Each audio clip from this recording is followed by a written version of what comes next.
ایک رات سلطان محمد غزنوی رات کے وقت معمول کے مطابق گشت پر تھے اور ایک تندور کے پاس سے گزر رہے تھے تو دیکھا تندور کے پاس ایک شخص سویا ہوا ہے، تو اس کو اٹھا کر اس سے پوچھا کہ وہ کون ہے۔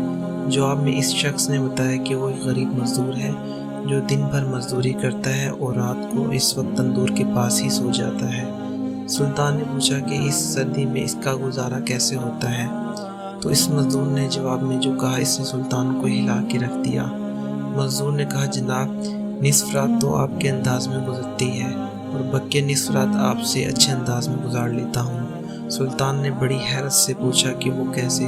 مزدور نے جواب دیا کہ جب تک تندور گرم رہتا ہے تو میں آپ کی جیسی نیند کی لطف اندوز ہوتا ہوں، اور جب تندور ٹھنڈا ہو جاتا ہے تو اٹھ کر اللہ کی عبادت شروع کر دیتا ہوں، جو آپ کے مقابلے میں وقت کا بہتر استعمال ہے۔